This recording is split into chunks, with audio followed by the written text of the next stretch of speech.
আসসালামু আলাইকুম। সামনেই নির্বাচন, দেশ জুড়ে সবাই এখন সেই প্রস্তুতিতেই ব্যস্ত।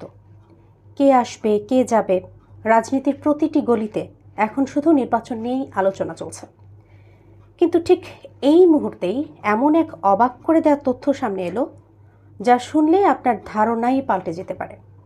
সাবেক সেনাপ্রধান জেনারেল ইকবাল করিম ভূঁইয়া বলেছেন, বর্তমান অন্তর্বর্তী সরকার নাকি আরও 1 থেকে 2 বছর ক্ষমতায় থাকতে পারে।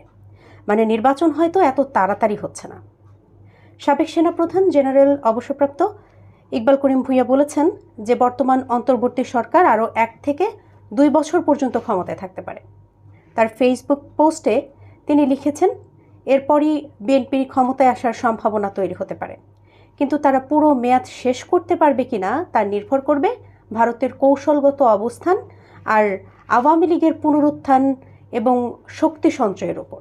অর্থাৎ তিনি যা বলছেন তা অনেকটা এরকম, যেখানে আগামী কয়েক বছর বাংলাদেশের রাজনীতিতে একটা দীর্ঘ অস্থিরতা বা অন্তর্বর্তী সময় চলতে পারে।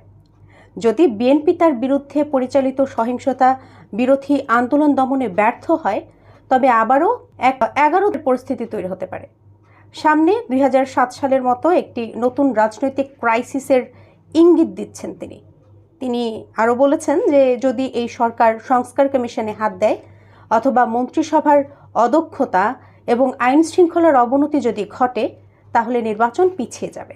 আর সেই সময় ডক্টর ইউনূসকে প্রেসিডেন্ট করে একটি ঐক্যমত্যের জাতীয় সরকার গঠিত হতে পারে। এটা কিন্তু বেশ বড় একটা দাবি, কারণ এতদিন কেউ প্রকাশ্যে এইরকম সম্ভাবনা তুলে ধরেনি। তার মতে এই পুরো 5 বছর দেশকে পাড়ি দিতে হবে অস্থিরতা, বিভ্রান্তি, প্রতিবাদ, হরতাল, অবরোধ আর সহিংসতার মধ্য দিয়ে।